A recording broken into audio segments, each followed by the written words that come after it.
The story began in the vicinity of the Eggrite Empire in a local forest.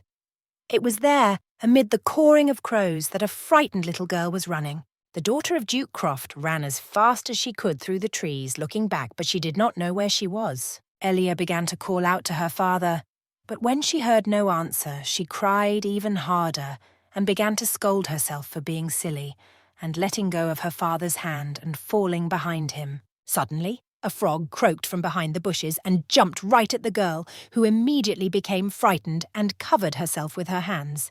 When the animal disappeared, the girl fell helplessly to the ground, still crying, but she had no strength left to get up.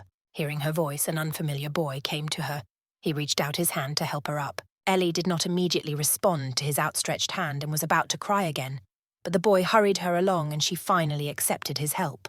Raymond took her to his house and on the way asked her how she had managed to get lost in the forest. The girl replied that her father worked in the palace administration and she just wanted to see where he worked. The girl also said that she had not managed to follow her father, so she got lost and said that the forest was scary. The boy assured her that it was not so, and that next time he would show her the beautiful places in it. At first the girl looked at him enchanted and thought that perhaps that was the moment when it all began, because Raymond had captured her heart. Years passed. The girl returned to her duchy and continued to grow up there. Elia secretly watched her father while the maids helped him get dressed. The girl noticed that the maids were behaving more politely toward her father than usual. She distracted her father and asked if he was going to the imperial palace. The Duke shook his head sadly, knowing that his daughter always asked to go to the palace whenever she had the chance, and warned her that it was no place for fun. The girl looked away guiltily. After that, she began to cry, saying that in that case she would be left alone in this huge palace. The Duke took pity on his daughter, and the girl knew that this would have an effect on her father, because he had lost his wife early and therefore cared deeply for his daughter. Turning around, the man finally gave in and told his daughter to get ready quickly because there was little time. Thus, the walls of the Ygritte palace became familiar to the girl, and she was able to meet Raymond more often. One clear day they agreed to meet, but it was already evening and he did not come. So she decided to look for him herself. But no matter where she looked or who she asked, the boy was nowhere to be found and no one knew where he was. It was already evening, but she still couldn't find the boy. Suddenly, she noticed a strange building towering on a hill. She began to climb the stairs, and before her appeared a building that looked like some kind of pavilion. The girl quickly realized that it must be an abandoned palace and was sure that Raymond couldn't be there. But suddenly she heard someone shouting angrily. Hiding behind a tree, Elia finally saw the boy, but someone was yelling at him and then hit him in the face. The stranger told Raymond to keep living as if he didn't exist and not to disgrace the imperial family again. Watching this horrific scene, the girl began to tremble with fear and silently begged the boy to run away. The girl knew well who was standing over her friend, because once, when she was even younger, her father had introduced her to Crown Prince Asta Ygritte. When the Crown Prince finally left, Raymond gathered his last strength, got up and headed toward the palace, but hearing someone crying, he went to the tree where he saw Ellie.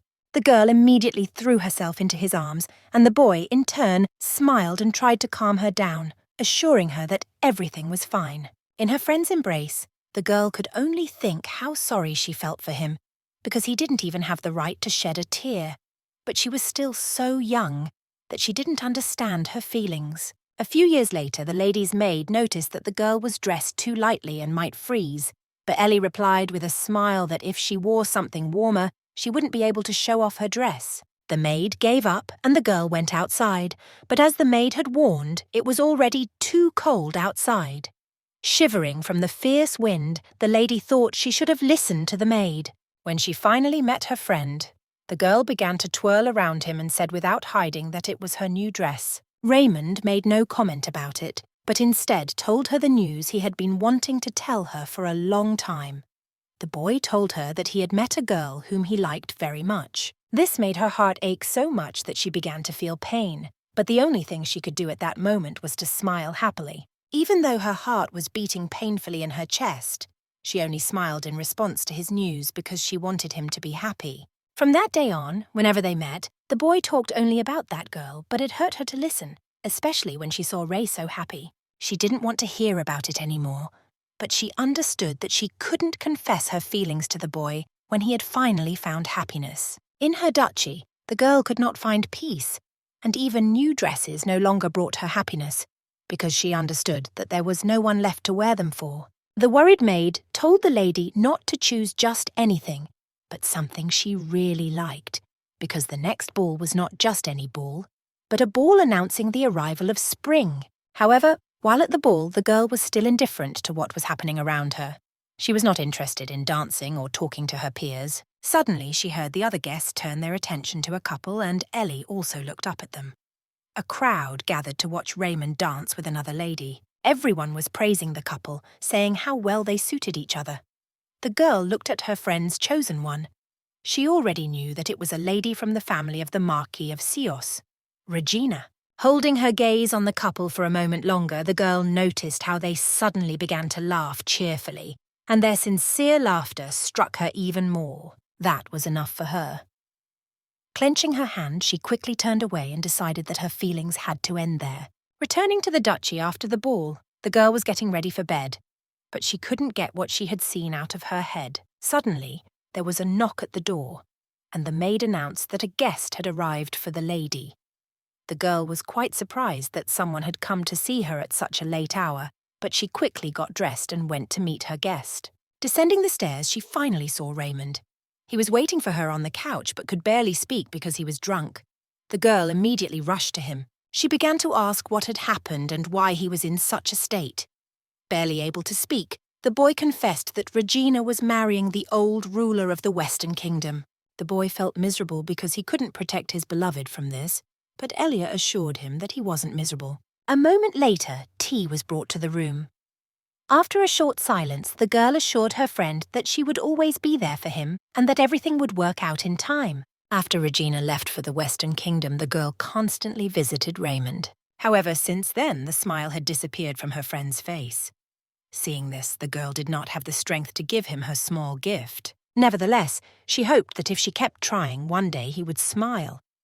However, 2 years later, the girl dropped her cup and stood up in shock at what she heard. On that day, the Duke informed his daughter that at one of the parties, Raymond's mother had accidentally spilled a drink on the Crown Prince, and it had ended badly. However, the girl could not even imagine that such a minor offence would result in the death penalty for the woman. The boy's mother, who had been constantly oppressed because of her origins, was not even given a funeral ceremony. After that, the girl immediately rushed to the boy's estate and found him leaning over a blood-stained cloth. The boy was extremely distraught over his mother's death. Cries of anguish tore from his throat. Ellie was in great pain watching her friend suffer. He had been bullied and beaten all his life, and now his beloved girlfriend had left him. Even so, the young man had not shed a tear, but now, holding the piece of cloth left by his mother, he could not stop crying. The girl quietly approached and sat down next to him. They sat there until almost nightfall. When the boy's emotions had calmed down a little, he stood up and told Ellie that from now on he would not allow himself to lose the one who was dear to him. A year later, after he had said those words, Raymond staged a coup. The emperor was constantly indulging himself and stopped ruling the country properly, and the crown prince turned out to be incompetent. Because of this, it was not difficult to gather loyal people who wanted to change the situation, and her father was the first to support Raymond. That is how all the power ended up in the hands of the young man. It was at this moment that the young man who had staged a coup in the imperial palace became emperor himself. After all these events, one day the Duke summoned his daughter for a conversation, but the words would not come out of his mouth. However, finally gathering all his strength, he told Ellie that the emperor had asked her to marry him. The girl was overwhelmed with happiness because even though she would become empress, that was not the most important thing for her, because from now on, Raymond, whom she had always loved deeply, would be her husband. At the ceremony, the young man turned to her and said that he had always seen how lonely his mother was, so he promised that he would never fill the palace with beautiful women. Although he could not promise her his love, he could say with certainty that he would never bring another woman into this house. She closed her eyes for a moment. She understood that although he had not promised her love, the fact that she would be the only woman by his side was enough for her. Elia was sure that if she loved him more, their future would be happy. Years passed in this marriage, and one day the doctor informed the Empress that she was expecting a child. Her Majesty was extremely happy that she and her beloved would finally have a child. She almost rushed out to tell the Emperor the news. Overcome with joy, she immediately ran to the Emperor's palace.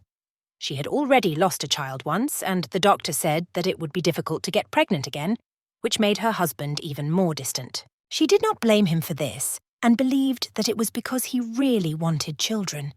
The maid asked her to be more careful and not to run, but the woman simply could not restrain herself. The Empress was sure that His Majesty would be delighted to hear her news. Approaching the door of the study, she told the servants to announce her arrival. However, before she could even touch the door handle, she heard that Lady Regina was returning to the Empire.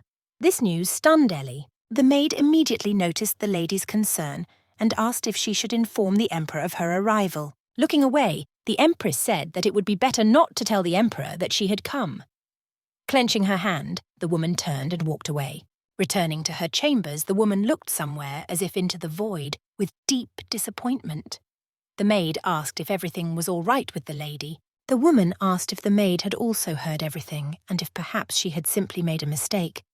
But Helen quickly bowed her head, indicating that everything she had heard was true. She said that she was very sorry and asked the lady for forgiveness, but the Empress assured her that it was not her fault and only asked that the maid leave her alone. Left alone, the woman kept wondering why Regina had suddenly returned.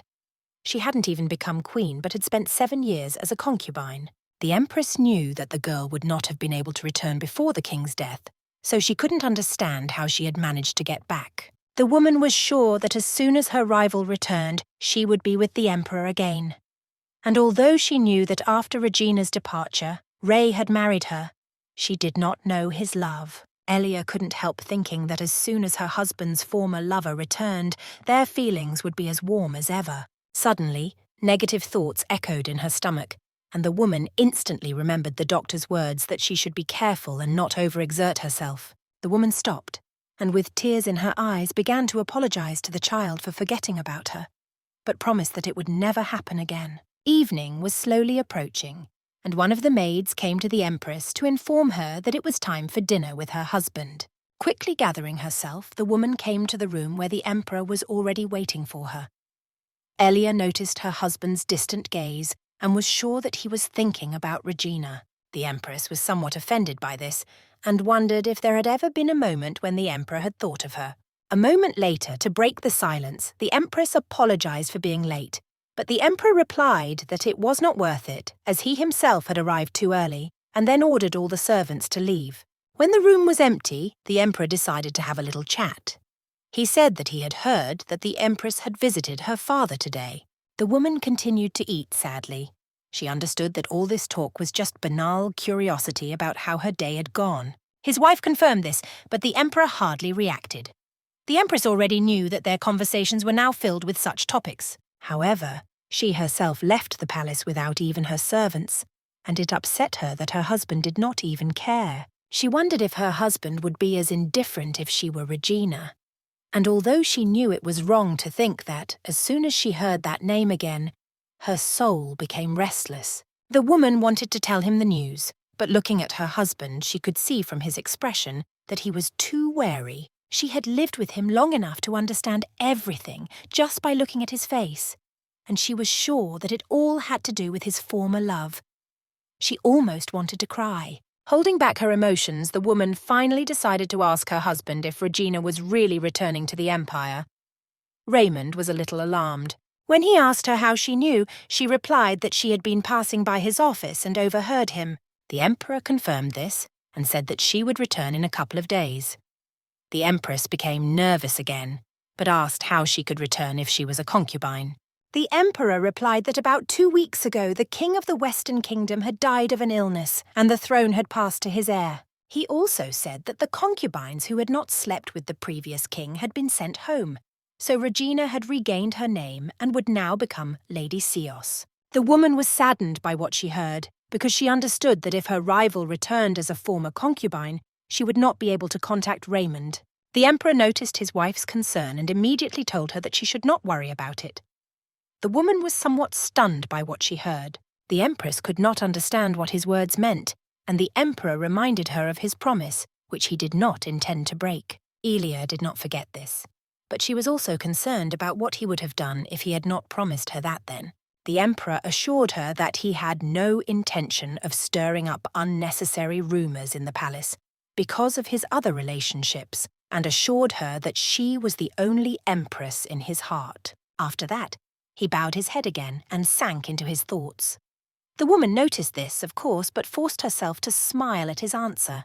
The next day, the empress continued to drift in her thoughts, ignoring the servants who were calling her loudly. Finally, one of them managed to attract the lady's attention. The empress looked at her maids, realizing that she had often been lost in her thoughts, which was why the servants looked at her with pity.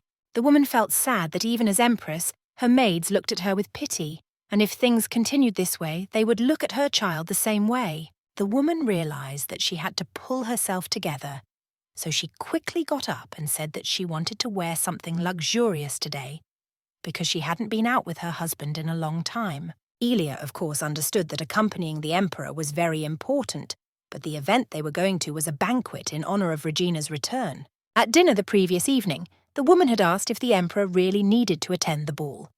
Her husband replied that as head of state he did not need to, but as Raymond, he did. The empress was shocked by his answer. A moment later, her husband continued and said that his former lover had gone to the Western Kingdom only because of him. He went on to say that since he had caused so much trouble for the lady, he wanted to do at least the least he could out of courtesy. Elia knew that Regina had actually gone to the Western Kingdom on the orders of the Crown Prince. It was all for the sake of announcing an alliance between the Empire and the kingdom. However, rumours began to spread among the nobility that the girl had refused to marry the Crown Prince and had begun to see Raymond, which was why she had been sent to that kingdom. However, there were also other rumours. At that time, a severe fire broke out in the Marquis of Cios's estates, and finances became very tight, so Regina volunteered to go to help. Because of this, the Empress herself was convinced until today that her rival had chosen the path of a concubine of the kingdom and that her husband thought she had left because of him. After that, Ray said that his ex-wife had already suffered enough because of him and various rumours, so he wanted to attend the banquet purely to say hello. The Empress understood that he could not be persuaded. However, she wondered if her husband would have acted the same way if he had given even the slightest thought to the rumours that would circulate about her after attending this banquet. The woman was hurt that she did not receive even the slightest bit of care from her husband, which is why she had to go with him to the banquet today to protect her honour, which the Emperor had no intention of defending. After that, the Empress smiled reproachfully because she understood that if Regina had not gone to that kingdom at that time, she would have been in her place. In a moment, the woman realized that she was very nervous again and that this could harm the child. Calming down, she was haunted by the thought of when would be the best time to tell her husband about the pregnancy. She understood that Ray's thoughts were now only about his ex, so she did not want her child to be less important than her rival. The Empress thought that perhaps the best option would be to tell him after the banquet, because when the Emperor saw his ex, his sadness would dissipate a little. However, she also understood that after that, his attention to her would diminish even more, and she had not yet told him the news about the child. A maid brought a gold-embroidered dress, and the Empress remembered that her husband had given her this dress for her birthday. It was made in the best salon in the Empire, the only one in the world. This dress meant a lot to her, but in the days following her birthday celebration, she lost her child, so she had no opportunity to wear it. She wondered if Raymond himself remembered this dress. Nevertheless, she decided to wear it. The maids were delighted that their mistress was finally smiling again, so they hurried to help her get ready for the banquet. After a while, the maids looked at their work and informed the lady that she was completely ready. The girls couldn't take their eyes off the Empress and praised her beauty. They assured her that when the Emperor saw her, he would be amazed by her beauty. The woman smiled and thanked everyone for their work. One of the maids assured her that everything would be just as they said, because the Emperor was the one who had given the dress to his wife. The Empress smiled again, and the maid said that it was time to go down so as not to keep His Majesty waiting. As the woman descended the stairs, the Emperor was already waiting. The woman called out to the Emperor, and he turned and looked at her. The Empress was struck by how handsome His Majesty looked in this outfit. Approaching him, she carefully averted her gaze. She wondered if her husband remembered the dress she was wearing. However, the emperor did not say a word about her appearance, but only said that the party had probably already started and they were late. He held out his hand to her, but the woman did not immediately respond because she was shocked that her husband had completely ignored her efforts. Elia thought that she had never expected anything from her husband before, so she did not understand why she was waiting for something now. Looking at him, she noticed his eternally indifferent gaze, which contained neither hatred nor love. She just wanted Raymond to notice her once. At this thought, the woman's head bowed, and the emperor, noticing this, asked if everything was all right. The empress smiled and assured him that everything was fine. With that, they left for the Marquis's estate, where the rest of the guests had already gathered. One of the servants announced the arrival of their Majesties the Emperor and Empress, and all the guests immediately stopped what they were doing and looked toward the entrance. As the Emperor and Empress walked into the hall, all the guests bowed their heads in anticipation. A moment later, the Emperor gave everyone permission to rise. Elia, in turn, looked around at the guests and immediately saw Regina. Ray looked at his former lover with a look full of regret and sadness, and she looked back at him with an equally sad look. They had parted when their love was at its strongest. Now, after 7 years of separation, they met again. The woman did not even want to imagine what they were feeling at that moment, and turned away so as not to look at them. Lady Sios spoke and thanked the Emperor and Empress for attending the banquet in honor of her return. Elia noticed her rival's smile. It was the same smile she had smiled before she was sent away. The woman did not understand how Regina could smile the same way she did then. The Empress also noticed that all the guests were looking at the lady with pity. The woman, in turn, felt like the main villain in this situation and also felt the guests' glances. But they were completely different. Raymond sincerely welcomed Lady Sios back and wished her good health without any emotion. The lady smiled and immediately thanked him. The Empress understood that, after her husband had spoken, she should also say something. The woman wanted to say something. But suddenly it felt as if someone had deliberately squeezed her throat and she couldn't get the words out. The Emperor noticed that something was wrong with his wife, and a look of concern flashed across his face. But the woman quickly pulled herself together and smiled, assuring him that everything was fine. Finally, she dared to wish Regina happiness and to forget her past life so that she could live here again. Lady Sios was initially very surprised and seemed to become nervous, but she quickly bowed and thanked the Empress for her greetings. After that, the Emperor said that they had come only to greet the lady and wanted to return, because if they stayed too long, they might attract unnecessary attention. The Empress saw the looks the former lovers were giving each other, but assured herself that she only had to endure a little longer, and it would all be over when they returned to the palace. At that, the Emperor wanted to take his wife by the hand and leave the banquet, but Regina stopped them, which shocked the Empress. Raymond noticed his wife's reaction, but still allowed Lady Sios to say what she wanted.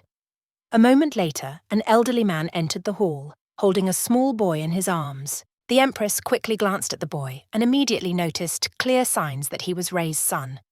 The woman was deeply shocked. To confirm her words, the Emperor's former lover took the child in her arms and cried out that this was their son, Edmund. After that, of course, there was an unprecedented uproar in the capital. And this was to be expected, since Regina had announced in front of all the aristocrats that she had a son by the Emperor. After this news, the Empress's father could not help but visit his daughter, and the maid informed her that the Duke was already waiting in the reception room. As soon as she arrived, the Duke immediately bowed in greeting. Elia immediately rushed to her father and asked him to get up. On the day the girl decided to get married, her father did not particularly support her. He said that no matter what rumors were spread, he would always wish her happiness. He did not want his daughter to marry only because of him or their family, but she confidently told him that she loved Raymond, although the Duke knew that he did not love his daughter. Left alone for a moment, silence reigned. The Empress was the first to speak, apologizing to her father for causing him worry. She knew that she had insisted on this marriage, but she also understood that she had never once shown that she was happy in it. Now that the latest news had spread everywhere, she understood that it had broken the Duke's heart. Finally, the Duke said that his daughter had nothing to apologize for, especially for a situation that she had been unable to resolve. He asked what the Emperor had said about all this, and his wife replied that nothing yet. The Duke replied that the Emperor's decision was important now. His daughter agreed with him and wondered what her husband was thinking. When they returned from the banquet, Raymond did not look at her once, but remained lost in his thoughts. The woman did not know what to say and did not know what would happen to their child. Her father distracted her from her thoughts and said that, as in the past, he only wanted his daughter to be happy. But he was not sure if she could find happiness within the walls of this palace. The Duke regretted that he had not been able to stop the wedding. The Empress thought about this because she herself had never regretted it. She truly loved Raymond, even though she always looked only at his back. However, when his illegitimate son appeared before them, the Emperor did not even think about Ellie. Then she thought that the news of her pregnancy might have cheered her husband up, but now she silently asked her father for forgiveness because she herself did not know what to do. It was late, and the Duke was about to leave. He turned back and told the Empress not to forget that she was still his daughter and could always return to the duchy. The woman was struck by his words. The Duke also warned his daughter that if a conflict arose with the child, he was not sure that the Emperor would take his wife's side. Elia herself understood that this could happen, although she did not want to admit it. Noticing his daughter's sad look, the Duke took her by the hand and simply said that he wanted her to be happy. Late in the evening, sitting in her chambers, the woman could not shake her negative thoughts. But she was interrupted by her maid, who informed her that the Emperor had arrived at the palace. A moment later, he entered the room himself. When the Emperor ordered everyone to leave, the woman noticed the emotions that were raging on her husband's face, but he seemed to have calmed down a little. The Empress invited her husband to the table, but sitting there, the Emperor could not bring himself to say a word. Finally, the Empress said that even if they brought them tea, she had no desire to enjoy it. She kept waiting for her husband to say something because she was sure that he had not come to drink tea with her. Finally, the Emperor said that the child Regina had brought could not be ignored. This had happened in front of many people, so it could not be denied. However, before all this, the Emperor wanted to make sure that the boy was of imperial blood, so he asked for information. The woman was afraid of what would happen if the boy turned out to be his relative. Nevertheless, the Emperor did not want to rush and suggested talking later when the results came in, and in the meantime, he suggested that his wife rest somewhere else. He understood that all this could upset the Empress, so he wanted her to collect her thoughts. The woman understood that it sounded as if her husband was worried about her. However, this did not comfort her at all, because she could see from his expression that the Emperor had decided to send her away and was asking her to pretend that she did not understand anything. In this case, she decided that she should also reconsider their relationship.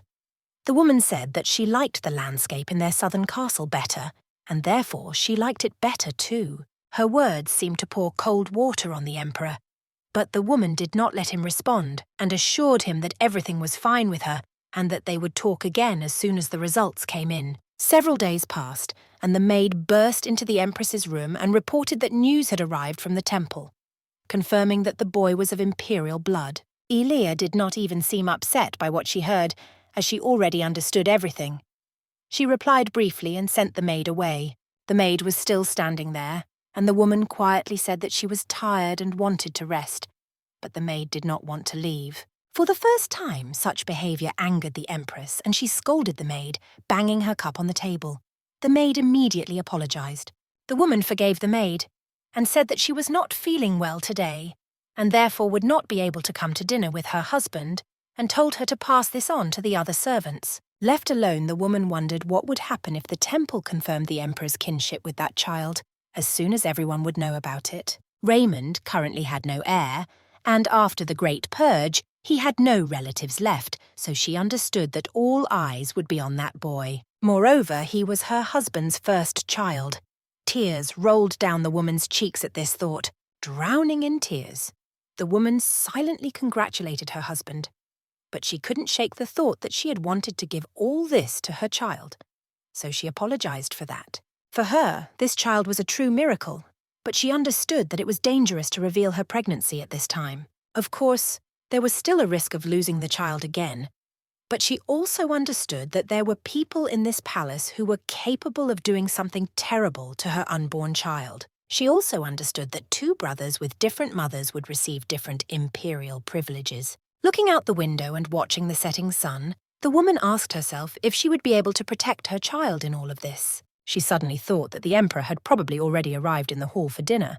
And if she thought about it, she had never missed a family dinner. She enjoyed ending her day with her husband so much that she came even when she was not feeling well, and Ray had no idea that she was ill. The Empress was sure that the Emperor would not be thinking about anything today either, but she understood that there was no one to blame for that. On his way to the hall, the Emperor noticed that he was running a little late and that his wife was definitely waiting for him. However, upon entering the hall, he immediately noticed that the Empress was not at the table. He asked if the Empress had not yet arrived, and upon hearing this, one of the servants immediately fell to the floor, apologizing. The servant said that the Empress would not be coming today, and that he had forgotten to inform him. The servant was ready to accept punishment, but the Emperor only turned away in irritation and ordered everyone to leave. Then the senior servant asked the Emperor if he would still be dining in this room. After His Majesty agreed, the servant gave a signal for everything to be prepared. After everyone had left, Raymond sat down to dinner. Glancing at the empty chair where his wife always sat, he wondered why she was not there today. He thought it might be because she was feeling unwell, as she had been very nervous, but then he realized that he had not even thought to ask her why she had not come. The Emperor realized that he couldn't taste his food, and suddenly he heard Ellie's voice in his head, asking him how his day had been, which alarmed him. After hearing the voice in his head, the Emperor thought that it was because he hadn't been able to sleep well in recent days. However, he also couldn't ignore the thought that his head was preoccupied with Regina bringing the child and the Empress's face, which constantly looked as if she was thinking about something. He wondered if Elia was angry with him, even though they hadn't had any arguments before. Ray suddenly realized that he had never seen his wife angry before, so he had no idea what to do now. At the banquet, in honor of Lady Sios's return, he was told that the boy had already suffered a lot of trauma, and it was emphasized that Regina had been there when Raymond was still the Emperor's son. His former lover was a flower of high society, and she had raised his status when others pointed fingers at him as the abandoned son of the Emperor. For the sake of her family, the girl went to the Western Kingdom. But the Emperor quickly rejected the idea because he could not ignore the influence of the heir to the throne and his hatred for him. Nevertheless, risking her life, Regina secretly gave birth to his son, and if he did not accept him, she would take responsibility for the child herself. Although the results had already been announced, he could not respond immediately because he could not get the terrified face of Ellie out of his mind. His wife was hysterical and insisted that the doctor must have said something wrong. But it was the day she lost their child for the first time. With tears in her eyes, she just wanted to know that it was all a lie. Raymond tried to comfort her. However, he couldn't find a single word to say to his wife because he couldn't deny that it was all true. Then Ellie showed her emotions for the first time, and he was afraid that her crying would never stop. And then at the banquet, he couldn't do anything either, just stalling for time. But he realized that his wife had always been on his side, so he was sure that this time would be the same, and she would accept the boy. Calling a servant, the Emperor said that he had no appetite, so he ordered everything to be cleared from the table and said that he was going for a short walk. The next day, the maid rushed to the lady as soon as she heard her cough. Approaching her, she noticed that the Empress's skin looked unhealthy, so she was worried that something was wrong. Elia got out of bed and assured her that everything was fine. But when she approached the window, she noticed that she had woken up late, and when asked what time it was, she heard that it was already past noon. After that, the Empress asked if there was any news from His Majesty. The maid did not know what to say because nothing had come, but the woman was already thinking about it. She asked if the news from the temple had already spread throughout the empire, and after confirmation, she realized that it would no longer be possible to hide anything. She wanted to push all thoughts out of her mind and fall back asleep, but she knew that now was the time to find out Raymond's decision. She understood that only then would she be able to determine the direction of their relationship. Turning away from the window, she told the maid that it was time to visit the Emperor. She felt anxious because today she had to make a decision that could affect the rest of her life. Before going to the Emperor, she decided to take a walk and remembered that she and Raymond used to walk in this garden. However, this time, she was completely alone. But she couldn't help remembering how they had stood here together late in the evening. With every step she took, memories of how they had been here together came flooding back. But she wondered if she was really going there to end their relationship. She didn't know it, but she already guessed what her husband's answer would be, yet she wanted him to announce his decision himself. After that, she was determined to end it all, but she didn't have time to think it through because her tightly clenched fist caught the maid's attention, who thought that the lady's hands were hurting. Elia immediately assured her that this was not the case and said that it just seemed like a very long road to her. The maid did not understand what the Empress was getting at, but she continued and said that even if the road seemed long, it would eventually come to an end. However, as soon as she entered the office, the servant at the entrance immediately informed her that the Emperor was not there. This surprised the Empress. The woman tried to find out where His Majesty had gone, but the servant could not find the words or the strength to tell her. However, from the servant's expression, the Empress immediately guessed that the Emperor was with Regina. Finally, the Empress asked one last question. Where was the Emperor now? The servant gathered his strength and said that His Majesty was in the flower garden. The woman was somewhat surprised because her former lover was also there. Only members of the imperial family were allowed to enter the flower garden. However, she was most disturbed by the thought that behind the flower garden was a small garden that she herself tended, and now her rival was there with her child. Unable to bear it any longer, the woman ran to the flower garden, but as soon as she reached the entrance, she heard her husband's voice and the laughter of a child and stopped. Immediately after that, she saw her husband smiling warmly at the boy, holding him in his arms with Regina walking slowly behind them. While she was watching this scene, the maid approached her and whispered that she would not tell the Emperor. The Empress replied that even without seeing her husband, she clearly understood what his answer would be. She now understood for sure that this was how it would be because even at the wedding, Raymond had said that he could not promise her love. And yet she had married him, knowing where his heart lay. And yet Elia thought that if she tried hard enough, her husband would at least look at her once. But now she understood that all her efforts were in vain. For a moment she met Regina's gaze and saw complete confidence in her eyes. It seemed that her rival wanted to show her where her place was and where the Empress's place was. Without saying another word, the woman turned away, accepting reality and shunning herself. If she had understood and accepted this earlier, if she had not felt Ray's warmth, it would not have been so painful now. Tears fell from her eyes in small drops, and she told the maid that it was time to go. At the last moment, she still felt a joy that was mixed with the pain in her chest. Leaving the flower garden, the woman finally made up her mind. She would no longer live in the past and would not stay behind her husband. After that, Regina apologized to the Emperor for coming to the flower garden, knowing that only the imperial family was allowed there, but Ray assured her that it was no big deal. Lady Sios arrived with her son and suddenly asked for an audience, hiding behind the child and saying that she would wait until the end, so the Emperor had no choice but to receive her. But on the way back, Edmund ran toward the garden because he saw strange wild flowers and threw a tantrum, wanting to go there, so they had to let him go. However, the most important thing was that the boy could fall again, but the woman just smiled and said that, as before, the Emperor could simply catch the child. Raymond looked at his former lover, and remembering the banquet where he first met her after a long separation, was surprised at himself that he could only consider her a part of his past. She turned around and they met, but his heart did not react. There were no feelings, as if he had simply met a person from his past. What's more, even when he saw her, it wasn't Regina who concerned him most, but Elia. Lady Sios' voice distracted him from his thoughts. The woman asked what the Emperor was thinking so deeply about, and was about to touch his hand. However, His Majesty quickly withdrew his hand and even pushed the woman away. Even Raymond himself was surprised by this reflexive movement. He quickly apologized to the lady for his action, but the woman, in her usual manner, only smiled broadly. After that, the Emperor looked at the boy who was still running around the flower garden and jumping happily. Finally, His Majesty said that he would accept the boy into the imperial family. The woman was shocked and fell silent for a moment, but then quickly bowed and thanked him. However, the Emperor had not finished and said that for this to happen, Regina would have to give up her son. The lady was speechless, but Raymond said that he would adopt the boy. From that moment on, he would become the son of the Empress. The woman looked at him in confusion, and the Emperor said that this was the only way for the boy to become a member of the imperial family. There was a strict rule of monogamy in the empire, although the Marquise of Sios continued to urge the Emperor to divorce Elia. However, The emperor gave his word that this would never happen.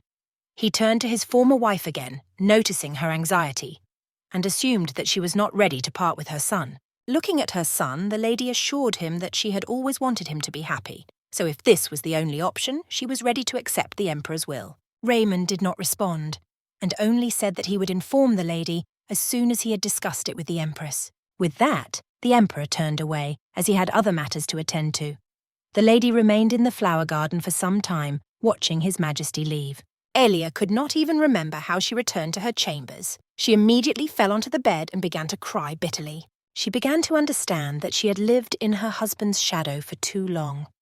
When she was behind him, she never wished for happiness for herself.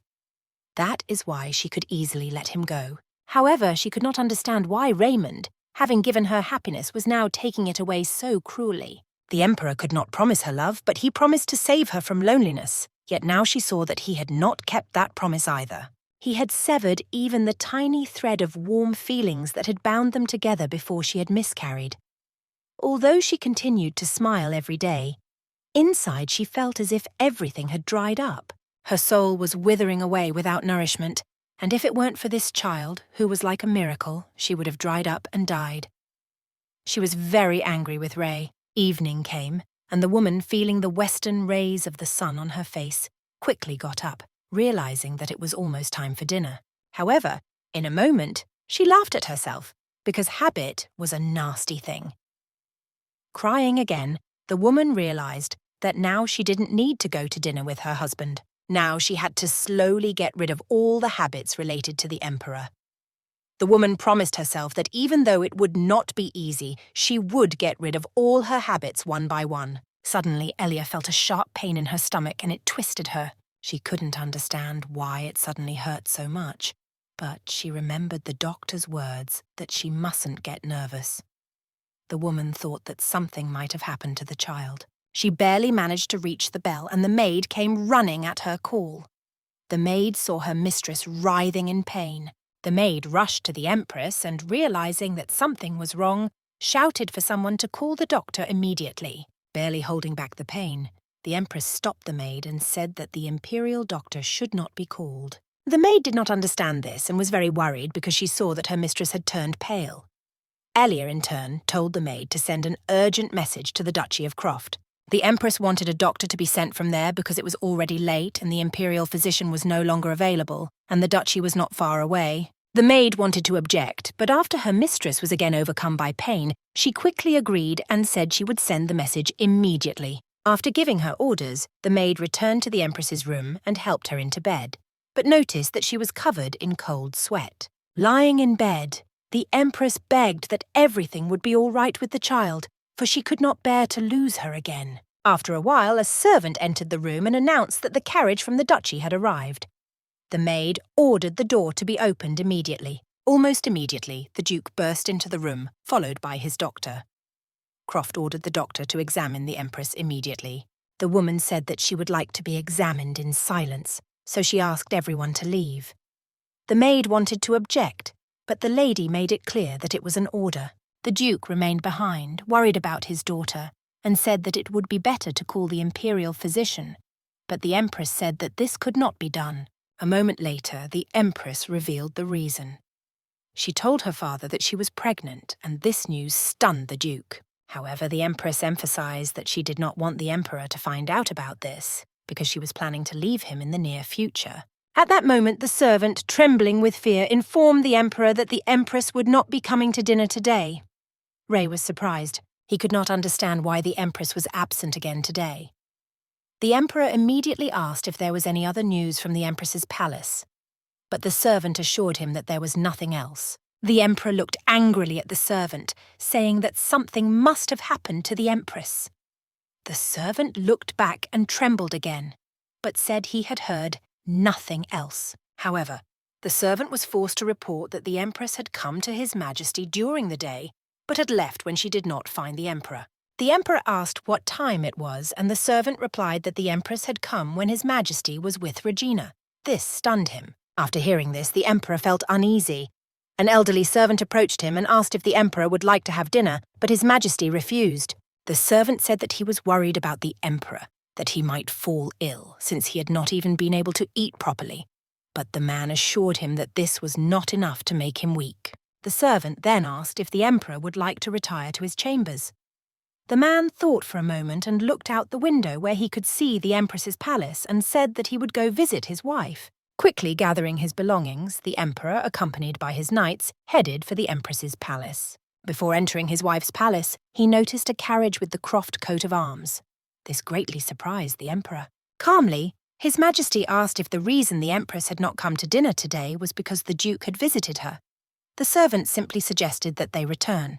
The Emperor refused and said that in that case he would also greet the Duke, but before the palace doors could be opened, the Duke himself was already waiting at the entrance. The Duke did not let the Emperor pass and said that he could not go through. One of the knights almost rushed at the Duke with his sword because of such insolence, but His Majesty stopped him. However, a moment later the Emperor himself asked whether the Duke was really blocking his way. Croft replied that the Empress was not feeling well, so it would be better for the Emperor to return to his quarters. The Emperor replied that if the Empress was not feeling well, that was the reason he had come to see her, as he was her husband.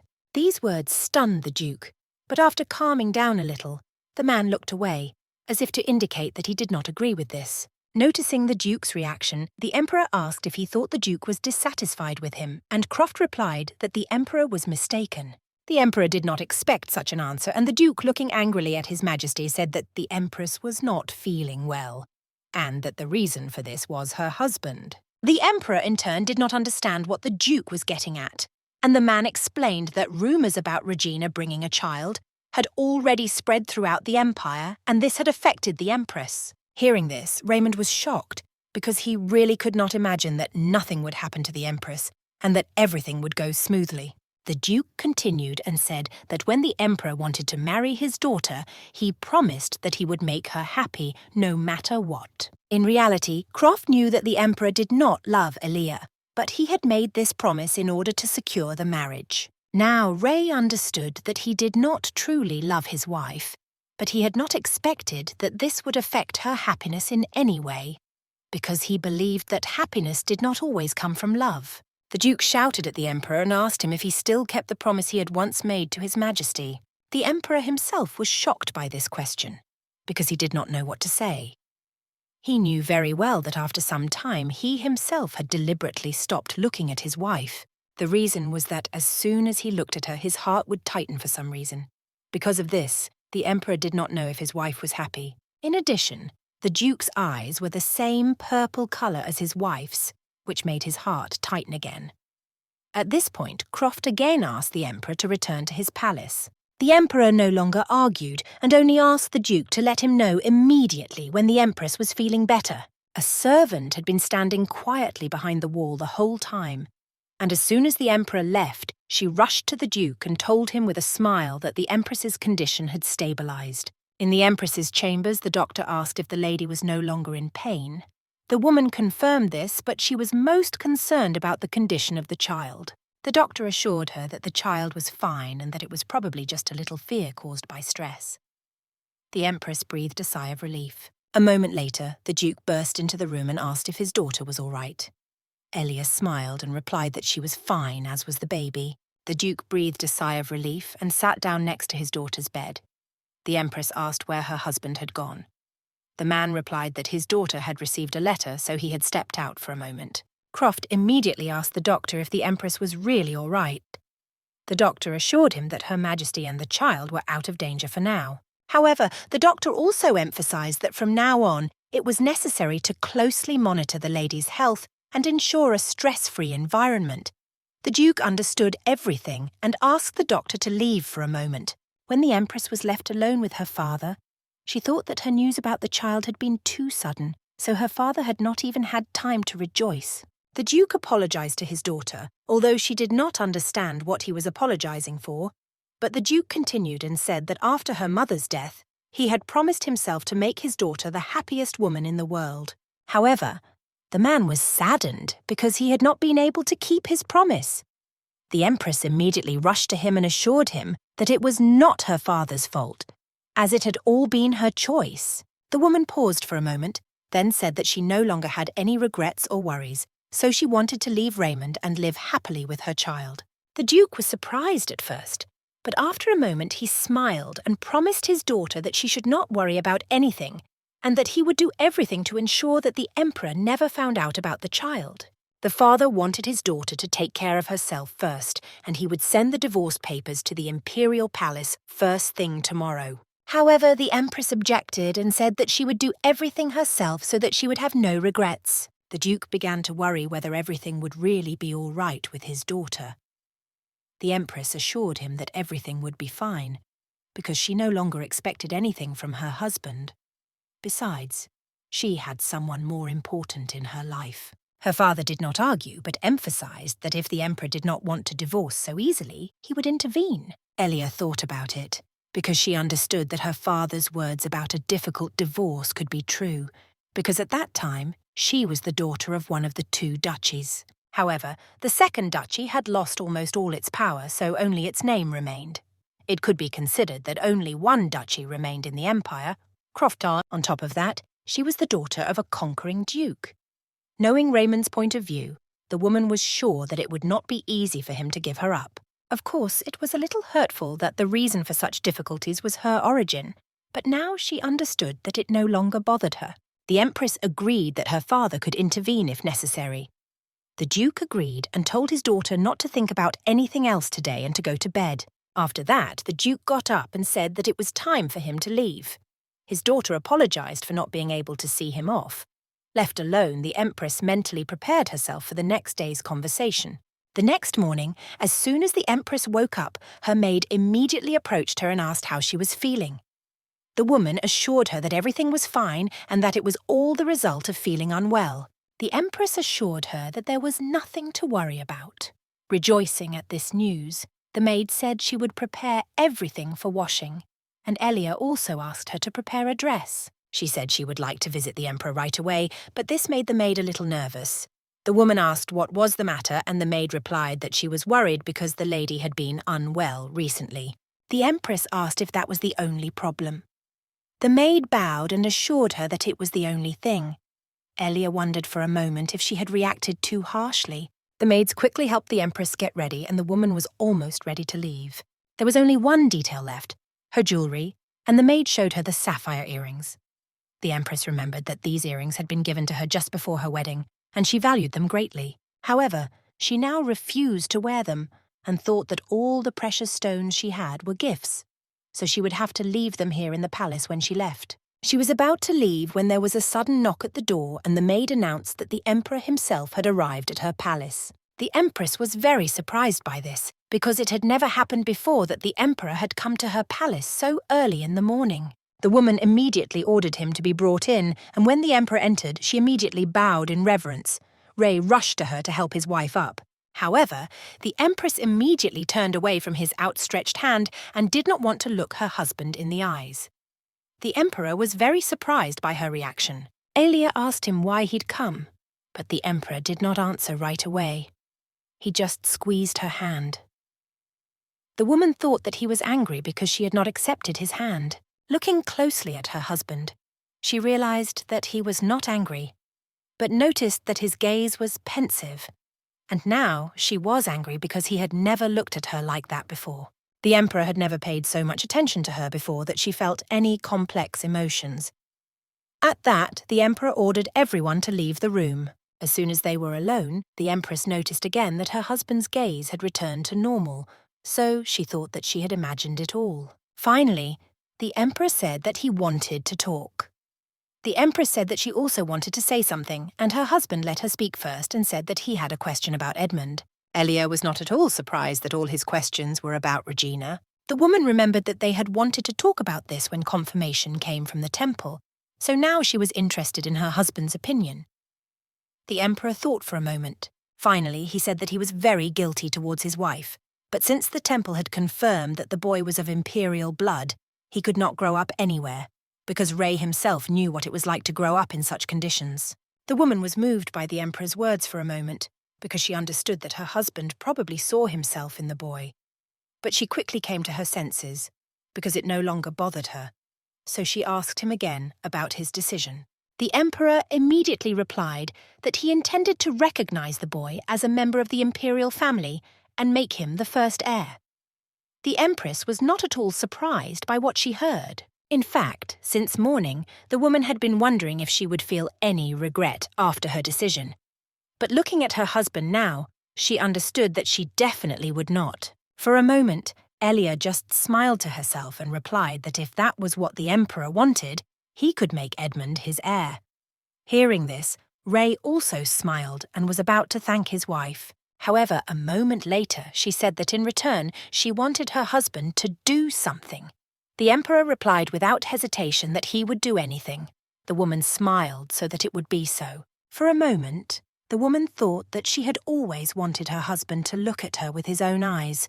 But in all her life, this was the first time he had looked at her directly. In a cold tone, the empress said that she wanted to divorce him.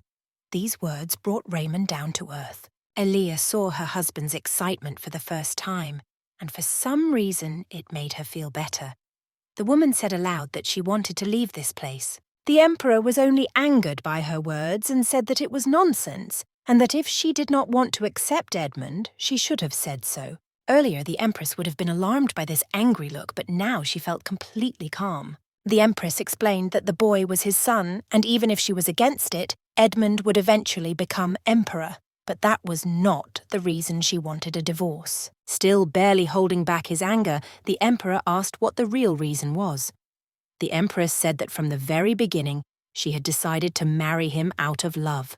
The empress still did not understand why his wife was only telling him this now, and reminded her that even the boy would not change anything, and that there would be no other lady in the palace except her. At this, Elia exclaimed that she no longer felt any love for her husband. These words unexpectedly struck the emperor. Raymond considered her words nonsense, because they were not just husband and wife, but emperor and empress, so he exclaimed, confident that it was all because of Regina. Hearing that all her feelings for her husband were foolish, the woman looked at him in surprise, then asked if Ray really thought there were no problems in their relationship. The emperor could not answer this question, but he understood that the recent events had come as a surprise to his wife. Yet they could not divorce. The empress wanted to say something, but her husband abruptly stood up and called for his servants. A moment later, the senior servant entered the room. His Majesty ordered him to immediately inform the knights to surround the empress's palace, and that from that moment on, anyone who entered or left the palace must obtain his permission. Glancing at his wife one last time, the emperor also forbade the empress from leaving the palace. Elia rushed to her husband, but he paid no attention to her and walked away. The empress managed to grab her husband by the hem of his robe, but he immediately pushed her away. After the emperor left her chambers, a maid rushed up to her, concerned that the lady was all right. The empress came to her senses, rubbing her injured hand. The maid was no less shocked by the events, as her mistress had been restricted. Elia understood that getting a divorce would not be easy, but she did not expect such a strong reaction. Without commenting on her situation, the empress only said that there was something the maids needed to do before the knights arrived. The maid was ready to help. Sitting down at the table, she quickly wrote a letter. The woman felt sorry that she had to ask her father for help, because she wanted to resolve everything peacefully. When she finished, the empress handed the envelope to the maid and ordered her to send it immediately to the Duchy of Croft. When the maid left to carry out the order, Elia looked out the window and saw her husband accompanied by knights. He was walking toward his palace. She hoped there would not be much commotion. Late into the evening, Raymond sat in his study, thinking about what had happened that day, but his wife's words about divorce only angered him again. The empress's words replayed over and over in his head, and unable to contain his anger any longer, the emperor slammed his fist on the table. A servant entered the office and asked him to calm down. After the servant's words, the emperor forced himself to exhale, but the feeling of unease in his soul would not go away. No matter how hard he tried, everything inside him was burning, and he did not understand what he was so angry about. The emperor assumed that it was because of his wife's words about divorce, but he couldn't accept that he was angry just because of that, and was sure that there was something else. However, the emperor still had no feelings for Ellie that would break his heart like this, so he thought that he should not be so angry at her words about divorce, but think about everything logically. However, when he heard those meaningless words about love, Something inside him turned upside down. A servant distracted the emperor from his thoughts and informed him that he had brought tea to calm his majesty's feelings, but Raymond refused. The servant did not insist, but decided to ask the emperor if he had really decided to lock the empress in her palace. The emperor asked him to repeat that. Remembering his last words about his wife, he was disappointed because they had been about the knights. But it turned out as if he had locked the empress in her own palace. The servant, in turn, decided to share his thoughts on the matter and said that if the empress was locked up, not only the aristocrats but also the common people would begin to worry. The servant then asked the emperor to reverse his decision. Raymond thought about it because if he decided to release his wife, she would immediately leave the palace. A moment later, there was a knock at the door, and one of the knights entered with the emperor's permission to report something. The emperor asked if it concerned the empress's palace, and the knight immediately handed him a letter and reported that they had intercepted a servant with it who was trying to leave the palace through a secret passage. The letter was handed to the emperor, who read it immediately and was shocked when he realized that the empress was asking her father for help. As soon as he finished reading, the emperor stood up and silently burned the letter. Immediately afterwards, he gave orders that, from now on, every maid leaving the empress's palace should be checked particularly carefully. They were not allowed to take anything out without his knowledge. After that, the emperor ordered that the chancellor be informed that Duke Croft had been appointed head of the delegation to the eastern country. The duke was to be sent off the very next day. After that, the emperor turned to his servant again and ordered him to make sure that rumours about the empress did not leave the palace walls and that the servants kept their mouths shut. After everyone had left to carry out the orders, the emperor remained disappointed, staring at the remains of the letter on his desk. Raymond couldn't get rid of the thought of how his wife could have done this to him. She had always been within arm's reach. Looking out the window at the empress's palace, the man was sure that all these events had happened because of Edmund. But he thought that these were temporary difficulties and that everything would calm down over time. Since their conversation, the empress had not left her chambers. The woman sat on the bed, but sleep would not come, even though it was late at night. The maid offered to bring the lady some tea, but the empress refused and allowed the servant to go to bed. But Helen could not leave her mistress while she was in such a state. The maid advised her to go to bed and talk to the emperor again tomorrow. The woman thought about everything. She already knew that her message had not left the palace. Moreover, the knights had surrounded her palace so tightly that even a fly could not get through. The woman would never have thought that Ray was capable of such a thing. She thought that this decision was made out of anger. However, the knights did not leave her palace, and according to the maid who had her letter, an order of silence had been issued so that the situation in the palace would not reach the ears of others. Moreover, she already knew that her father had been sent to an eastern country, and was sure that this was done to prevent her from leaving the palace. The empress was immediately overcome with anxiety about this, because with time it would become more and more difficult to hide her pregnancy, and the quarrel between the emperor and the duke could end badly for both of them. Helen distracted her from her gloomy thoughts. The maid noticed that the lady was not looking well again, and was worried that something might happen to her.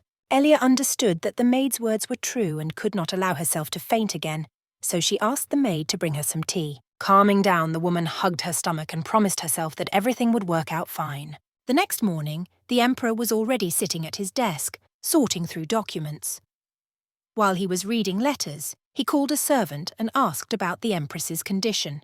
The servant reported that no changes had been noticed and that the empress had had a good breakfast, and after breakfast had gone for a walk in the garden, as she usually did. The emperor was unpleasantly surprised by this news. After her words about divorce, he had been unable to sleep or eat properly, but Elia was behaving as usual. He couldn't believe that divorce was such a trivial matter for the empress. Lost in thought, Ray didn't even notice that he had clenched his hand so tightly that the pen broke and cut his hand. The servant rushed to the emperor in alarm as soon as he saw the blood and was about to call a doctor, but the emperor assured him that it was not necessary.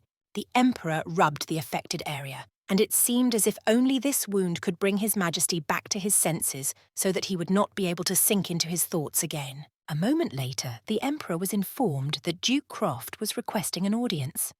Raymond wondered why he had come, as he did not think that rumours about the empress could have spread in just one day.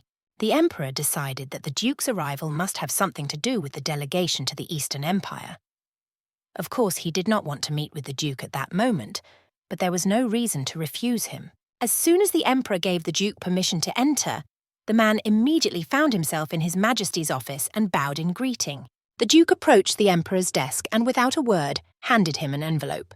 The emperor immediately asked what it contained, and the duke replied that he was officially requesting a divorce on behalf of the entire duchy. Raymond understood that the duke could not have found out what had happened in the empress's palace in one day, so he assumed that he had arranged everything with his daughter beforehand. Croft, in turn, asked about his daughter. The emperor did not answer this question, and the duke asked again more insistently where the empress was. The emperor asked if the duke thought he had locked her in the basement. The duke did not take this joke well and shouted loudly at His Majesty, attracting the attention and alarm of the knights who were guarding him. However, the emperor stopped the knights and a moment later ordered everyone to leave the office. Left alone with the duke, the emperor asked if he really thought he had treated his daughter so badly. Croft apologized for his harsh tone. After that, the emperor said that he would cancel the duke's delegation if he took the divorce papers with him. However, the duke had no intention of backing down and said that he could not do so. Enraged, the emperor slammed his fist on the table and shouted at the duke, but he quickly calmed down when he saw the calm look on his guest's face. In turn, the duke said that there were already enough reasons to ask for a divorce and that he only wanted everything to go peacefully. The marriage contract, which the emperor himself had drawn up, stated that if one of the spouses brought a lover or an illegitimate child without the knowledge of the other, this would be sufficient grounds for divorce. Now His Majesty understood that because of Edmund, divorce was inevitable. The emperor then realized that he had fallen into the trap he had set himself. Realizing this, the emperor tried to explain everything and said that he had no intention of making the boy the heir to the throne. The duke did not expect to hear such words from His Majesty. Although he understood that getting a divorce would not be easy, he did not expect Raymond to give up the boy so easily. Nevertheless, the duke could not back down and said that it was not only because of Edmund. The emperor was surprised by what he heard. He understood that things had not gone as they should have from the very beginning with his wife, but he had no idea what else could have gone wrong. His Majesty could not even guess what else could be the reason, if not his son, and was sure that everything was fine in his relationship with the empress. The duke had nothing to say in response and only said that if the emperor really thought so, then the conversation could be over. The emperor quickly realized that he would not be able to learn anything more from the old duke, so he gave in and allowed him to leave. Left alone, the emperor thought again about divorce, but it seemed that he had already accepted the idea. He did not want to quarrel with such a distinguished duke, so it was better to accept his terms. It seemed that the decision had already been made, but the emperor did not feel any better and was still hesitant. After her walk, the empress returned to her chambers and did not leave them until evening, when her maid returned. The woman asked if Helen had found out anything. The maid told her that Duke Croft had come to see the emperor that afternoon and asked for an audience. The empress immediately asked what the atmosphere had been like. The maid could not say exactly what had happened between them, but she had heard that the two had been arguing loudly. The lady was upset by what she had heard. The empress understood well that if rumours about this, as well as about her being locked in the palace, spread outside the palace, it would certainly not bring anything good to either the emperor or the duke. At that point, Elia decided that she had to end it all before that happened. So she told her maid to tell the knights guarding the entrance that she was inviting the emperor to dinner. Helen immediately obeyed the order, while the empress looked out the window again.